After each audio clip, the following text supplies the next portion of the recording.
Hello everybody and welcome to another edition of Charts with Dan. We are looking at the second weekend of Guardians of the Galaxy Volume 3, which put up a great hold for Marvel and the MCU. We'll see where it falls in the long storied history of the Marvel Cinematic Universe. Plus there's a bunch of other stuff to talk about. Before we get to that though, just a quick reminder on a couple things. First of all, if you didn't see in the past couple of weeks, I'm over on Cameo now. Cameo is the thing where you can go in and request things like a birthday greeting. I just did a bunch of Happy Mother's Day things. It's been a really interesting and fun new way to connect to people, so if you want to check that out, if you're looking for a gift for somebody that might be a fan of the channel, Cameo is a great way to do that. Look down in the description below for that link. Also, as always, I'm trying to keep the channel growing, so I'm going to do that YouTube thing that everybody does. Be sure to hit that subscribe button if you like what you're seeing, and also if you are a subscriber, hit the little notification bell so that you know when I post a video. Both of those things really help this channel grow its reach and grow its subscriber base, so thank you in advance for doing those things. And let's look now at the box office for this past weekend. And the number one movie of the weekend was Guardians of the Galaxy Volume 3 in its second week. But the big story there is the hold. Only a 47.6% drop in weekend 2. That is one of the best MCU holds of all time. We'll look at that chart in just a few minutes. $62 million total on weekend 2 for Guardians of the Galaxy, and I have a lot more to say about that. The Super Mario Bros. Movie once again looking like the immortal juggernaut that it was. Just a 32% drop from week 5 to week 6 and a $12.6 million total. Book Club, the next chapter, it really effectively worked as counter-programming 5 years ago, but it opened to less than half of the original's total 5 years later, just over $6.6 million. It looks like perhaps they should have stopped at chapter 1 on this franchise. Evil Dead Rise, another impressive drop, 36.7% from last week for a $3.7 million total, staying in the top 5. The movie's now over $60 million domestic and $130 million worldwide. Not too bad for a film that was at one point slated to go straight to streaming. Are You There, God? It's Me, Margaret puts up the kind of hold that I think many were anticipating in week 2, just a 22.4% drop from week 2 to week 3 and a $2.5 million total. Opening just outside the top 5 was Robert Rodriguez's Hypnotic, starring Ben Affleck. It had one of the 50 worst openings for a film in over 2,000 theaters, and I'll have more to say about Hypnotic and another film that opened this past weekend in a few minutes. In 7th place, John Wick Chapter 4, an 11.3% drop from last week, so the later stages of its release still continuing to hold impressively, a total of just over $2 million. Love Again, which was just in the top 5 last weekend, drops to number 8 with a 39.1% drop and a $1.4 million total. Air, despite being available to stream on Prime Video, still gets a top 10 finish in probably its last weekend in the top 10 with a total of $884,000, and spending what is also probably its last week in the top 10 is Dungeons & Dragons Honor Among Thieves, a 45.8% drop and a total just under $800,000 at $792,558. Dropping out of the top 10 this week, we had Guy Ritchie's The Covenant after 3 weeks and Sisu after 2 weeks, so two smaller films that had relatively impressive runs given expectations and the size of those movies. When we look at what I like to call the road to recovery, so that dotted black line you see there is the week-to-week box office for this year. The red line is the combined box office average for 2021 and 2022, basically since theaters started reopening, and the blue line is the combined box office average for the weekends from 2015 to 2019, so the 5 years preceding the pandemic. You can see that as we have been doing for most of the year, we're kind of right in between that blue line and that red line at just over $100 million total for the weekend. You can see that the average for 2021 and 2022 is very low. The highest performing film for those 2 years was the second weekend of Doctor Strange in the Multiverse of Madness, which had one of the biggest drops in the history of the MCU. The highest performing film for the years 2015 to 2019 was the opening of Captain America Civil War back in 2016. That helps to keep that average as high as it is. We'll see how Fast X does this weekend to see if we creep up closer to that blue line. So a couple of domestic releases that I wanted to talk about, and one of them is a film that was at one time slated to be a wide release, but ended up as a limited release, meaning it opened in under 1,000 theaters, and that is the film Knights of the Zodiac, which opened outside the top 10. It was an adaptation of Saint Seiya, which was a very popular anime series around the world, less so here in the United States, but very much more so around the world. Knights of the Zodiac was released, or I should say distributed here in the United United States by Sony, but it was actually funded entirely by Toei Animation. It's something that's been in the works for the better part of a decade, and there have been reports that it had a $60 million budget, although it seems like perhaps that $60 million was to establish what was intended to be a 3-film franchise to start. Now, I don't quite know exactly what is going to happen from here on out, because it certainly did not do well here in the United States, under $1 million in limited release, and it has not done particularly well around the world either. So it looks like this is going to be a money loser unless there is some kind of a savior that swoops in and really boosts these box office grosses.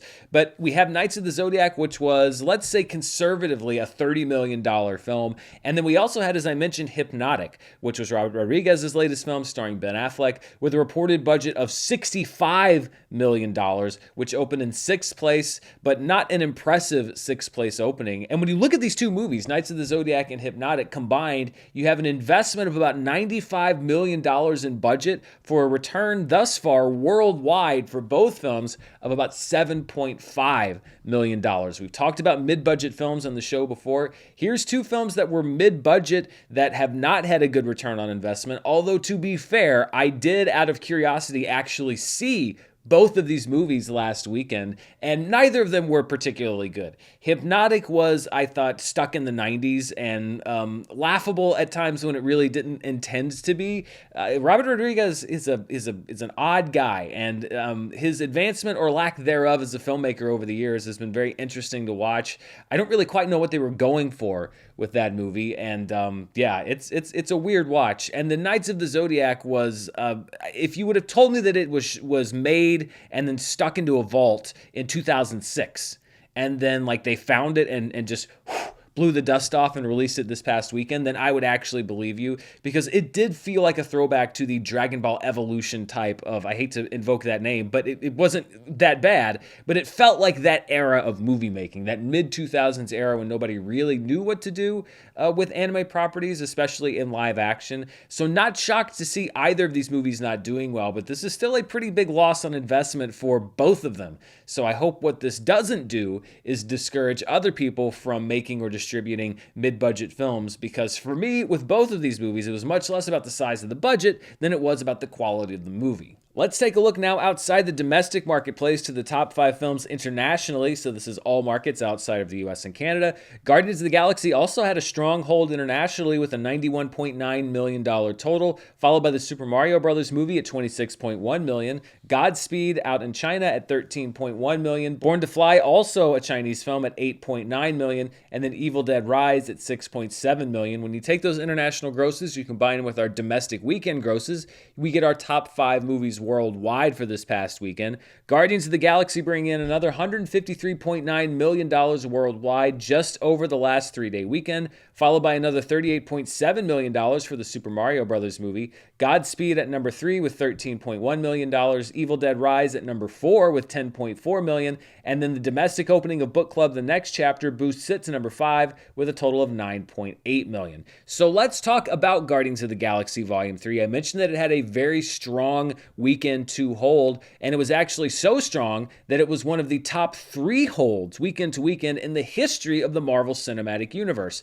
The best hold from weekend 1 to weekend 2 was Black Panther, which dropped 44.7%. Then we had Thor all the way back in phase 1 with a 47% drop. And here we have Guardians of the Galaxy Volume 3, the third best hold in MCU history with a 47.6% drop. That beats all other films. The other Guardians movies were actually pretty consistent, a 55.3% drop and a 55.5% drop for Guardians 1 and Guardians 2. So 3 holds better than both of those films. And then look at all the other movies in orange. Apart from Shang-Chi and the Legend of the Ten Rings, the 7 other Marvel films all had the worst hold from weekend to weekend in the history of the MCU. Part of that is the pandemic effect, but part of that is that most of those films, I mean, Spider-Man No Way Home, that was a bit of a trick of the calendar as far as its big drop there. But even the ones that people enjoyed, like Black Panther Wakanda Forever, had big drops from the first to the second weekend. We don't see that with Guardians of the Galaxy Volume 3, and it just goes to prove that word of mouth does mean something. Cinema score, which I brought up before,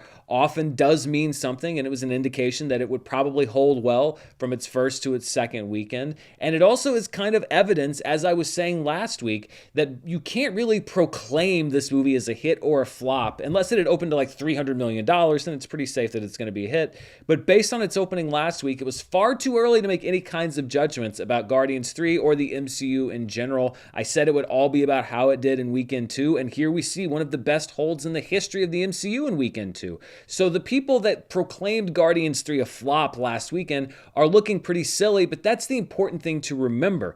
It doesn't really matter to most of them that they look silly because they got what they wanted. They got the views, they got the rage bait, and that's what it's all about for a lot of people. Not everybody, there are a lot of great analysts out there, but a lot of people out there are using box office numbers to support a narrative that they're usually already pushing or holding about Disney or Marvel or the MCU or whatever, and they're not going to go back and correct it. They're not going to go back and say like, oh, well, you know what, I was actually wrong. Guardians 3 wasn't a ruinous flop for the MCU. They got what they wanted.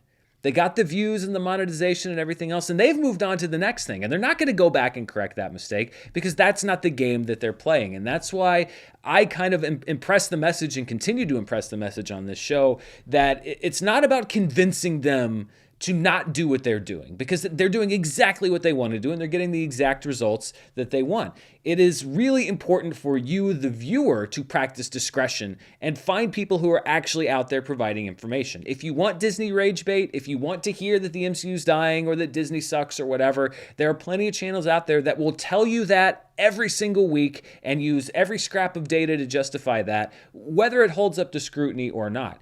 But you really do have to go out and find people, and I try to be one of those people, and there are other people out there who are actually pushing reliable information if you want real analysis, because this is a great result for Guardians 3 and for the MCU, and we'll look at how it stacks up against the other films. But this held even more than I thought it would. I thought, based on the cinema score, that it might hold around 50%, maybe 52, 53%. A sub 50% drop is really strong. Now, we'll see how it does against Fast X and The Little Mermaid, and then going into June, The Flash, and how these, this middle and later part of its box office run goes. But this is really good news for Disney, and it kind of underlines what I also suspected, which is that if there is a problem in the MCU proper, it didn't translate to the Guardians franchise. It really has kind of felt like it's almost its own franchise outside of the MCU, and that's kind of what we're seeing with this hold right here. So a great week 2 for Guardians of the Galaxy.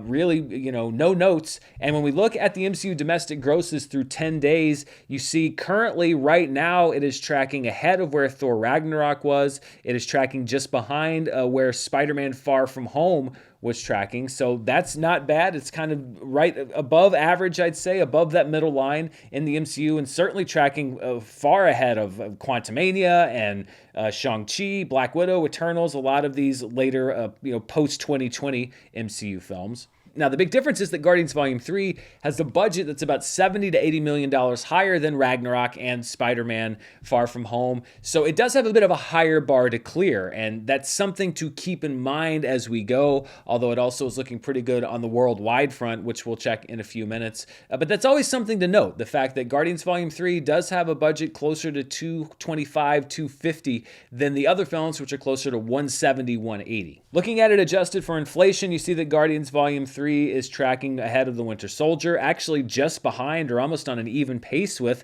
the first Guardians of the Galaxy. And the movie that I think we should be tracking as far as enthusiasm and how it does is Thor Love and Thunder, because Thor Love and Thunder opened last summer to about $25 million more than Guardians Volume 3, but I think it's very likely that we will see Guardians Volume 3 have a final domestic total that's higher than Thor Love and Thunder, which would put it in about the $350-ish million range. So that's what I'm going to kind of be tracking, because that'll be a good kind of illustration of how it's not always the opening weekend, it's about the legs, because Thor Love and Thunder did not have very good legs. It had a big week 2 drop. It fell off very quickly. If Guardians Volume 3 keeps doing what it's doing, then it's going to chisel away at that lead. It's going to chip away, and I think that we're going to see it. I would say that we are going to see it bypass the final domestic total of Love and Thunder. Just another thing to keep an eye on. And speaking of what's next for Guardians Volume 3, you saw this graphic last week. It was about domestic legs for MCU movies that had an A cinema score. I actually just need to correct one thing. For some reason, I had Shang-Chi listed as the best legs for a MCU movie with an A cinema score.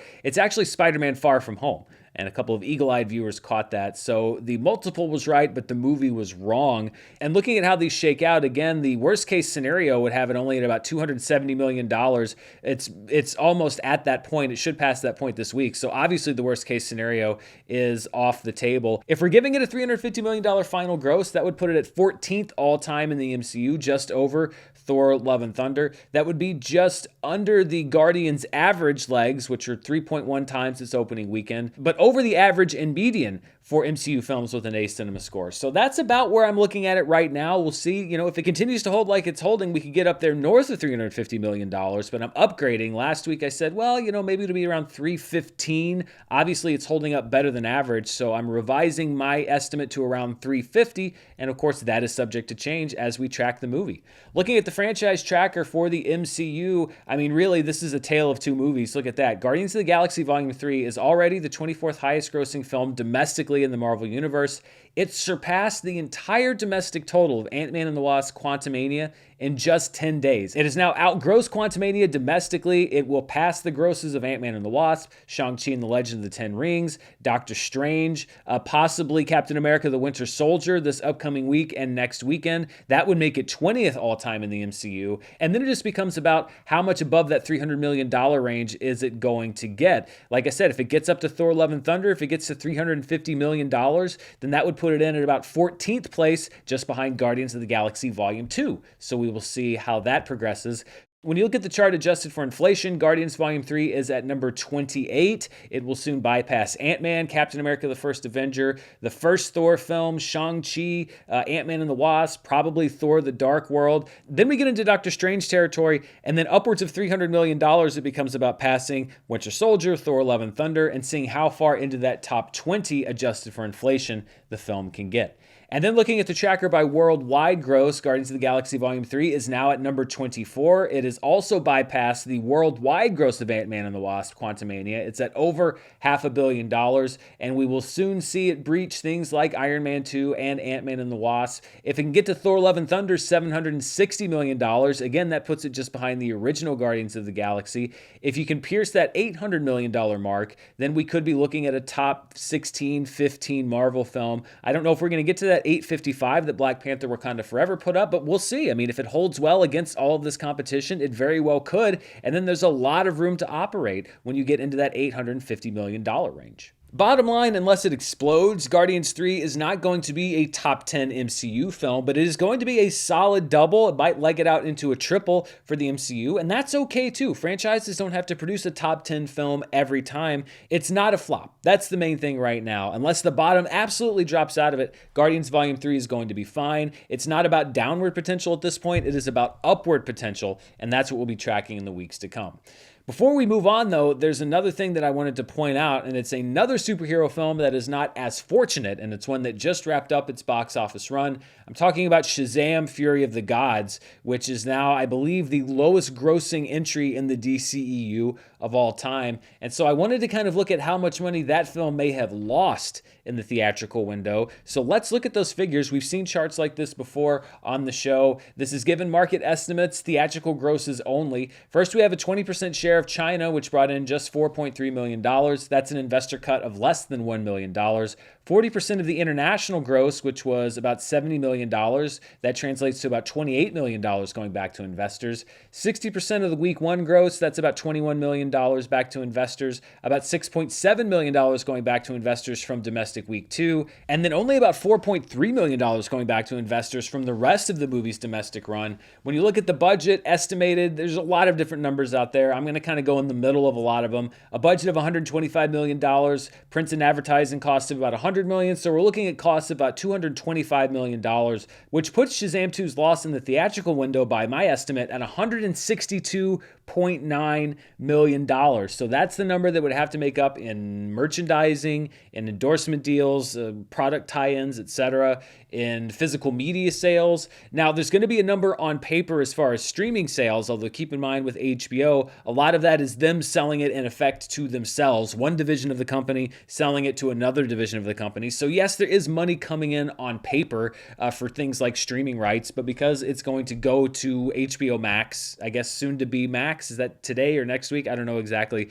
But since it's being sold to Max, yes, it's profit, but not really. Long story short, Shazam Fury of the Gods was a big money loser for Warner Media in the theatrical window, and probably, I mean, if it wasn't already the end of the DCEU, it would have spelled the end of Shazam regardless, whether the other movies were thriving or not. So we had one success story in the making, and then one opposite of success story with Shazam Fury of the Gods. We have so much more to break down, but before we get to that, I would like to thank the sponsors for this week's show. This week's episode is brought to you by Babbel. You know, the summer movie season is underway and the summer travel season will be kicking off soon. Whether you're an experienced traveler or traveling abroad for the first time, communication is key to fully experiencing a new culture. Well, that's where Babbel comes in.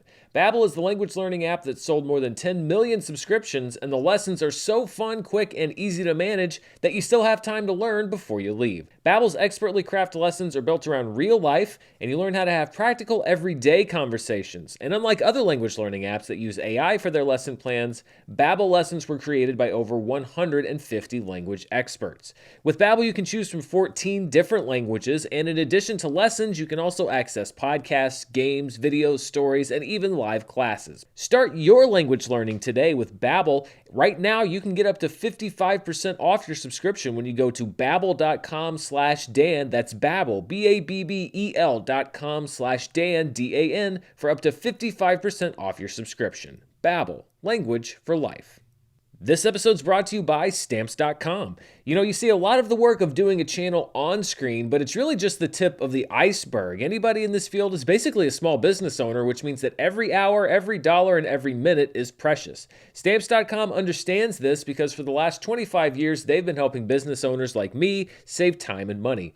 With Stamps.com, all you need is a computer and printer, no going to the post office for postage or even to drop a package off. You can schedule that pickup right on your Stamps.com dashboard. Merch is a huge part of the online space, and shipping costs can add up quickly. Luckily, Stamps.com has huge carrier discounts, up to 84% off of USPS and UPS rates. For 25 years, Stamps.com has been indispensable for over 1 million businesses because you get what you need right from your computer anytime, day or night. No lines, no traffic, no waiting. Set your business up for success when you get started with Stamps.com today. Sign up with promo code Murrell for a special offer that includes a 4-week trial plus free postage and a free digital scale. No long-term commitments or contracts. Just go to Stamps.com, click the microphone at the top of the page, and enter code Murrell. Let's take a look at the per theater averages for this past weekend. At number 1 in just 2 theaters is the film Monica from Italian director Andrea Pallauro. It premiered at the Venice Film Festival last year and put up $13,938 in 2 theaters this past weekend. Just behind by a margin of $3 per theater was Guardians of the Galaxy Volume 3, which brought in $13,935 per theater in 4,450 theaters, so just a few more than Monica was playing in. At number 3 is the sound documentary 32 Sounds, bringing in just over $12,000 in 1 theater. At number 4, The Starling Girl, playing in only 4 theaters for a total of $5,961 per theater. And at number 5, Penelope Cruz's film La Mencita in 2 theaters, bringing in $4,579 per theater. Looking at the films in limited release, so these were movies in 1,000 theaters or fewer. As I mentioned, Knights of the Zodiac ended up playing in only 586 theaters. I believe this was at one time slated for at least close to a wide release. Just over $500,000 total, again, keeping in mind that the budget on it was at least probably $30 million, if not more. It looked like about a $30 million movie with $90 million aspirations.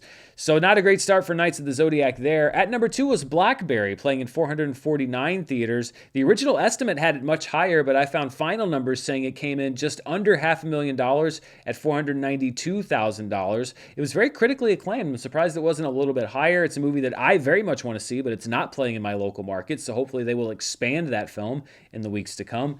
At number 3 is a very controversial film from India called The Kerala Story. It's a Hindi language film that has been the topic of furious debate due to allegations of it being anti-Muslim propaganda. It was able to put up $480,000 total in 166 theaters here in the United States. At number 4 is the Charlie Day vehicle in every possible way, Fool's Paradise, putting in $465,000 in 794 theaters. And at number 5 is Nefarious, still hanging around in week 5. It actually added theaters from last weekend with a $372,000 total in 393 theaters.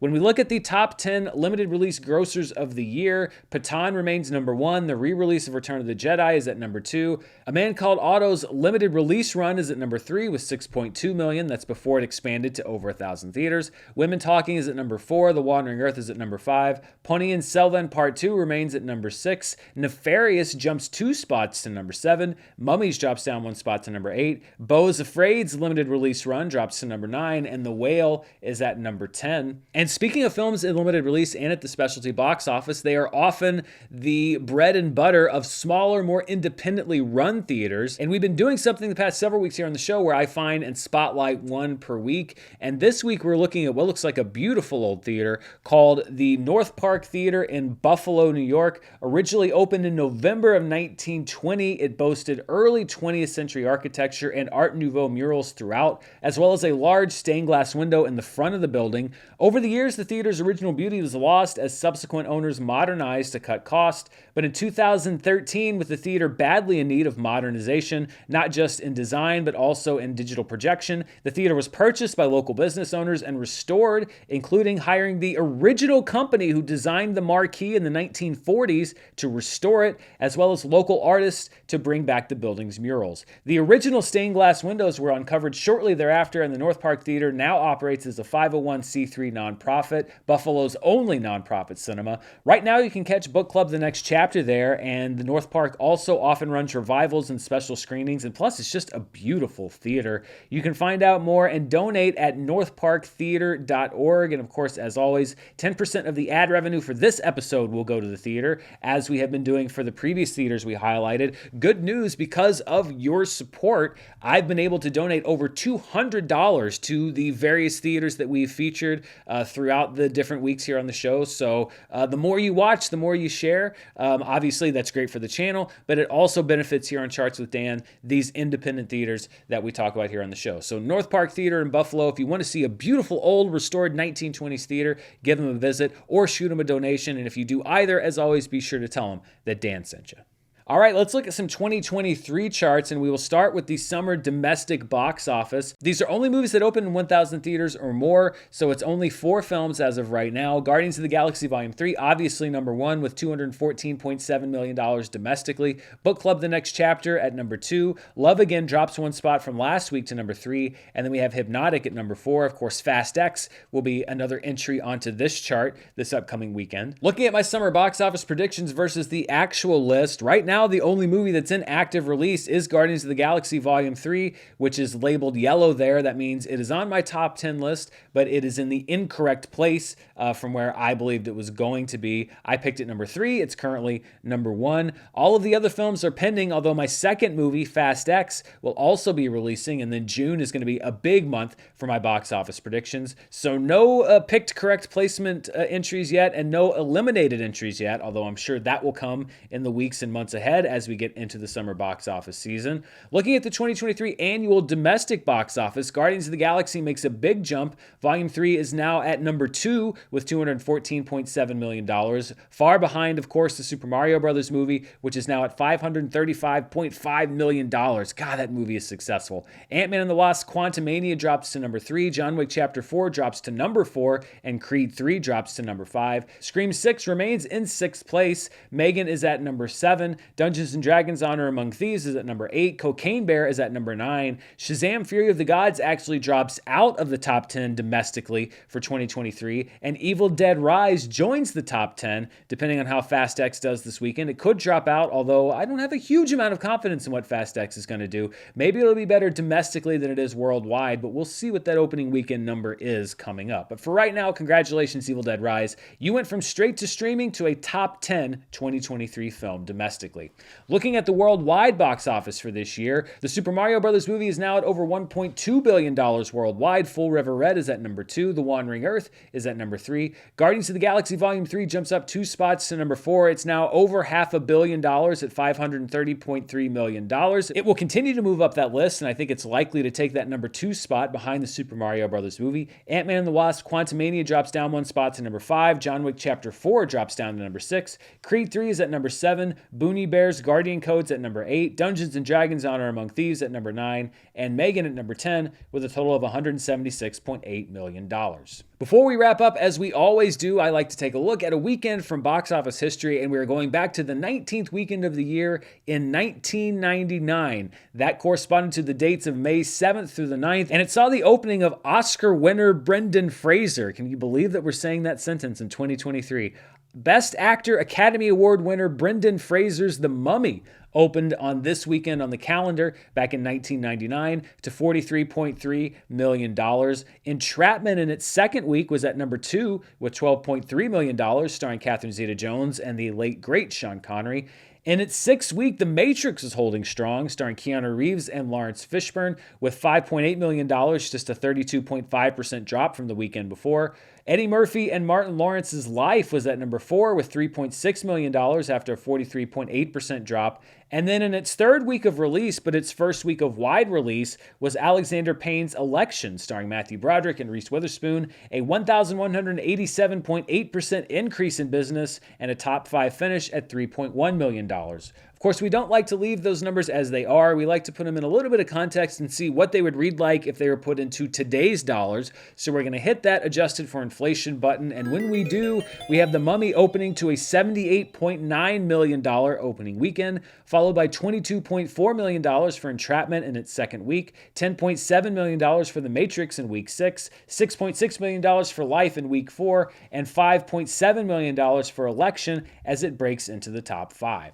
And that does it for the show this week. The big release this upcoming weekend, of course, is Fast X, the 10th film in the Fast and the Furious franchise. It'll be the headline player at theaters, but also in many theaters nationwide is the film Buddy Games: Spring Awakening, which is the follow-up to a 2020 film that a lot of people probably didn't see because, well, not a lot of movies were coming out in 2020. Also opening in limited release, a wide variety of films, including Paul Schrader's latest film, Master Gardener, starring Joel Edgerton and Sigourney Weaver. Francisca Alegria's The Cow Who Sang a Song into the Future has been making its way around the festival circuit. It hits limited release this upcoming weekend.